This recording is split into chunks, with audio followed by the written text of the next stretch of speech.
Now I am going to dictate a legal passage based on English Shorthand Legal Magazine. Exercise 11. At the rate of 120 words per. Let's start. Learned counsel for the petitioner revised several issues and contended that the principles of natural justice was violated with impunity, which caused prejudice to the petitioner and therefore, the impugned orders stood vitiated. Stop. The learned counsel submitted that a show cause notice was issued for the incident which occurred on 16/9/2007, whereas the petitioner has been expelled. Taking into account his previous conduct and taking into account the intelligence report for which the petitioner was not put to notice nor an opportunity to rebut the allegations made in intelligence report was given. Stop. The non-supply of the intelligence report and by not providing an opportunity to rebut these documents seriously prejudiced the petitioner, which was in gross violation of the principles of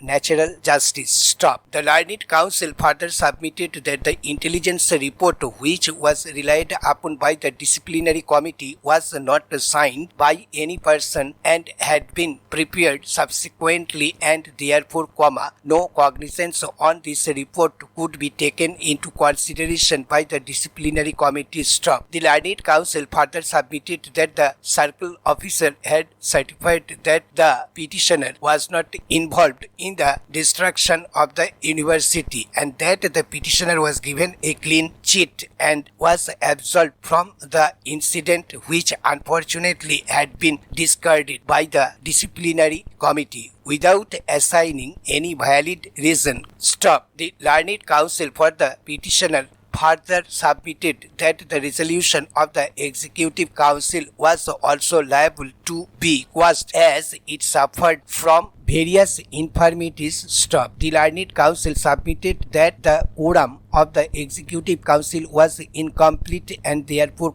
the resolution of the Executive Council stood vitiated on account of the mandatory non-compliance of having a proper quorum for holding a meeting. Stop. Further, the Vice Chancellor not only chaired the meeting of the Executive Council but also participated in the deliberations and voted for the resolution, which action of the Vice Chancellor was totally illegal since it was his own order which was challenged in the appeal. Stop. The learned counsel for the petitioner submitted that the Vice Chancellor could not be a judge of his own cause and therefore, the resolution of the Executive Council stood vitiated on account of this fatal error. Stop. In support of this submission, the learned counsel for the petitioner placed reliance upon a decision of this court in Dayasankar Gupta versus Aligarh Muslim University, Aligarh and others,